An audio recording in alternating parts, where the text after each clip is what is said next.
Tumambay lang muna ako dito.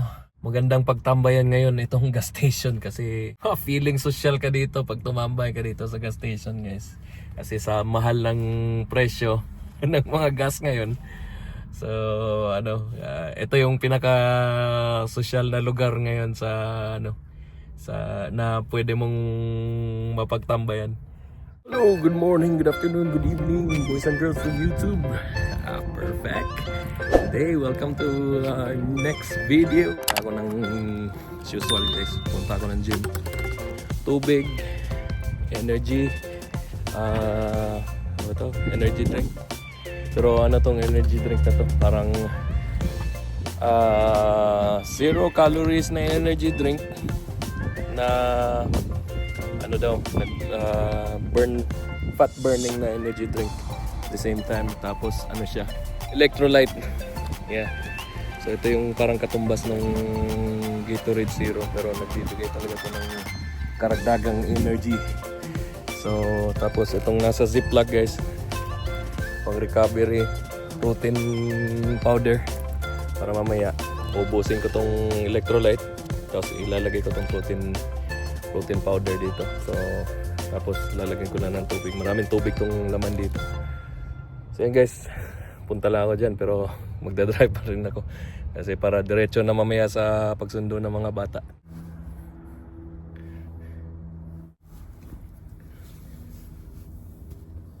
Okay, so katatapos ko lang dun, mga 45 minutes ako nag-gym. So medyo may chill lang yung weather dito ngayon, guys. Nasa mga nasa mga 20 degrees Celsius siguro dito ngayon. Yeah, medyo maaraw at medyo makulimlim doon sa kabila, oh.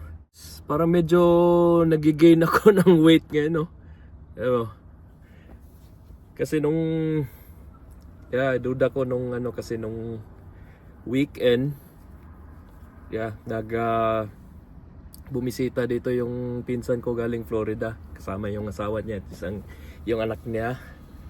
And yun nga, buong weekend na yun ay napapakain kami. At ako naman napipilitan din akong kumain. Siyempre, kailangan mo sasabayan yun. So ayun, buong weekend. So parang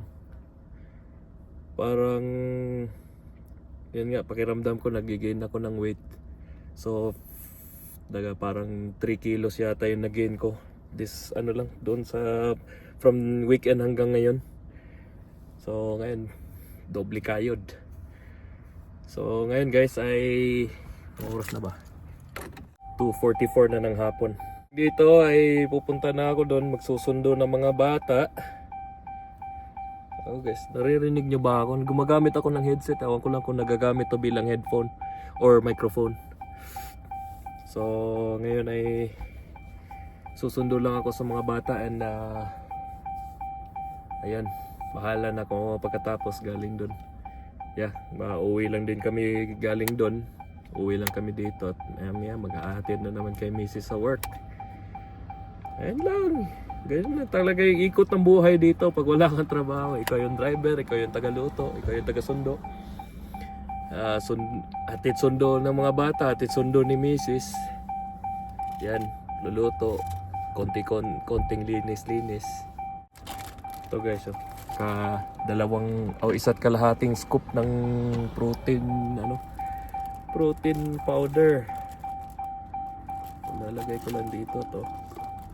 Hinugasan ko na to kanina eh. Hinugasan ko na doon sa loob.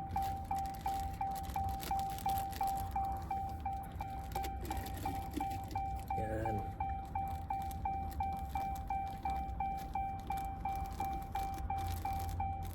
Guys, hindi ako hindi ako tawag dito. Yung content ko, guys, hindi katungkol sa kasi paulit-ulit na lang kasi ako. Halos araw-araw or every other day nagpupunta ako ng gym. Pag yung nagsimula ako ng video, papunta ng gym, ulit-ulit. But I'm no expert guys sa bodybuilding o ano. Basta ginagawa ko lang yung diskarte ko, yung sarili kong diskarte. Minsan konting nood-nood ng YouTube kung paano gawin, paano to, paano yan. Yan. Yan lang. So mga ano to, 16 ounce. Yeah, ounce ba to? Yeah, 16 ounce or 500 ml. Oh. Tama ba ako? Yeah. Yun na guys, may nakasabay ako dun sa loob kanina na egoy. Ano? Nakatayo lang siya dun sa ano, sa sulok, palakad-lakad minsan na nasa cellphone, parang may kausap. So yung ginawa ko, pagpasok ko, ayoko kasi yung pagpasok, may ceiling fan doon, mga 6-7 ceiling fan yata doon sa loob. Tapos parang lumalamig doon sa loob. Ako, patay siguro din yung heater. Then yun, buhay lahat ng mga ceiling fan. Nandun lang siya sa isang sulok nung pagkatapos ko mag-warm up. Tapos buhay lahat ng ceiling fan. Hindi ko naman alam kung sino yung bumuhay nun. Basta nung pagkatapos ko mag-warm up, pinatay ko lahat ng ceiling fan. Yeah, tinanong niya ako, ba't ko daw pinatay? Sabi ko kasi sa kanya na I'm here to work out. Hindi ako nagpunta dito na para magpalamig. Pumunta ako dito na para magpapawis. So ayun, pinatay ko nga. Sabi niya nainitan daw siya. Alam mo yung ano, di ba? Pupunta ka, ako kung nagwo-workout din yun. Kanina siguro nagwo-workout yun. Kasi parang nakahubad yung parang jacket niya na naka bukas. Alam mo yung pupunta ka ng gym tapos magpapahangin ka lang. Ano yun? Parang hindi ka naman pagpapawisan. Kaya ka nga nag-exercise para pagpawisan eh. Yeah. So parang tumalikod siya tapos umiiling-iling. Di naman niya binuhay ulit yung ceiling fan.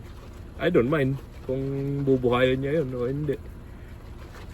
So tumalikod na lang siya, patuloy siya nagsi-cellphone sa loob. Ako, hindi ka rin naman nag-i-exercise. Kung nainitan ka, pwede ka naman lumabas.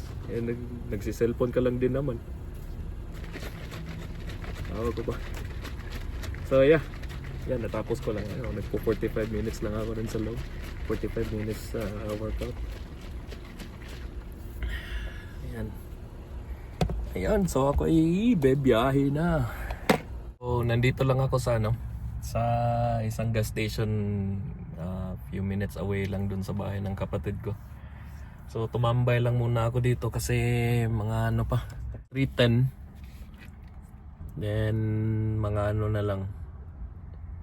Yeah, 3:15 nandun na yung mga bata dun sa sa bus stop. Dito lang din naman sila dadaan. May kalsada, yung may traffic light na yan, yung corner na yan. Galing dun. Diyan lang sila dadaan, tapos kakanan sila dyan. Tapos papunta na dun sa bus stop kung saan yung pagkukuhanan kung saan nila. Yeah, it's mga lang dito, mga 3 minutes lang dito, galing dito. So tumambay lang muna ako dito. Yeah, kasi guys, magandang pagtambayan ngayon itong gas station kasi feeling social ka dito pag tumambay ka dito sa gas station, guys. Kasi sa mahal ng presyo ng mga gas ngayon. So ito yung pinaka social na lugar ngayon sa na pwede mong mapagtambayan. Yeah. Kasi maraming dito, maraming sasakyan, napapadaan, nagpapagas, may mga tao na bibili dito sa tindahan nila. Yeah. Kasi kung doon ako diretso sa sa bus stop ng mga bata, tahimik doon, masyadong malungkot. And Yeah, walang katao-tao. Yeah, mga huni lang ng ibon yung maririnig mo. Maganda din naman. Pero minsan naman maganda rin naman na makakita ng maraming sasakyan, maraming tao. So, kung umalis ngayon. Sandali na rin ako dito, mga alas 3 ako dumating dito. Sabi ko, tatambay nga muna ako dito kasi nga masyadong maaga pa. It's na to guys. Yeah, kaka-open lang nito nung kailan ba yun? Late February. Yeah. Nung nag-open to, wala pang ano nun, bago pa magkaroon ng giyera sa Iran. Ayan, so nung nag-open to, yan, kung nakikita niyo yung ano diyan, yung presyo, yung unleaded 87, dating ano yan, dating mga $2.95, parang ganun, $2.95. Tapos yung unleaded 88, nung nag-open sila, $2.19. Yan. Tapos yung diesel nasa mga parang ano, parang naglalaro siya sa mga $3.90 to $4.10,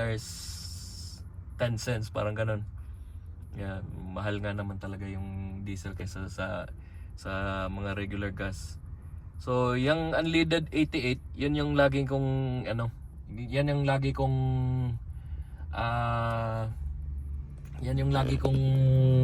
nilalagay dito sa sasakyan. Kasi nga siya yung pinakamura at saka pwede siya dito sa sasakyan ko. Yeah, yung mga 2011 ano, kailan ba 2009 pataas na mga ano na mga sasakyan, pwede siyang paggamitan ng ano. Kasi dati nagtataka ako kasi hindi lahat ng gasoline station na merong ganyan unleaded 88. Di ko lang alam kung bakit mas mura siya kaysa sa unleaded 87. Yeah, parang isa-search ko mamaya ulit kung ano, hindi ko lang maalala kung bakit mas mura siya. Pero kung ano, pwede siya dito sa sasakyan ko. Pero pag yung sa mga sasakyan na may mga parang may mga turbo, hindi yata siya pwede. Yung mas mataas pa doon yung ano, yung pagkukuhanan ng mga sasakyan ng mga ganun. So ngayon guys, nakikita nyo naman 359 yung 87, yung unleaded 88, yung dating $2.19 na pinagkukuhanan ko, naging 309. Kaninang umaga, nung mga 2 days ago, past 2 days, $2.99 lang siya. So ngayon, hanggang kaninang umaga, $2.99. Buti nakapag fuel up na ako kahapon. And yeah, ngayon nga lang nakita ko $3.09 na siya. Ang laki ng tinaas niya. Yeah, so malaking naging epekto talaga ng giyera ngayon. Kasi hindi mo matatawag siyang hindi mo pa siya matatawag na world war ngayon. Matatawag mo pa lang siya ngayon na global crisis. So hindi pa naman nila tinatawag na world war kasi wala pa namang involved na ibang bansa. Yung ano pa lang naman ngayon nangunguna doon na involved yung itong Amerika, tapos yung awan ko lang yung Israel nandun pa siguro, pero parang ang tahimik na ng Israel ngayon. Ayan, lagi lang nababanggit sa balita yung Amerika. Ayan, ngayon nga si Donald Trump parang humihingi nga ng tulong doon sa mga ibang bansa na tulungan na para buksan yung Hormuz Strait para daluyan, para makapasok na yung mga barko doon. Awan ko lang kung ano nang nangyayari doon, hindi ko alam. Basta ang akin lang, concern ko lang dito yung mga presyohan ng mga itong gas. Kasi nga pang araw-araw ginagamit yung sasakyan. Then yun nga, hopefully hindi magtataas ng ganun kataas yung mga bilihin nga.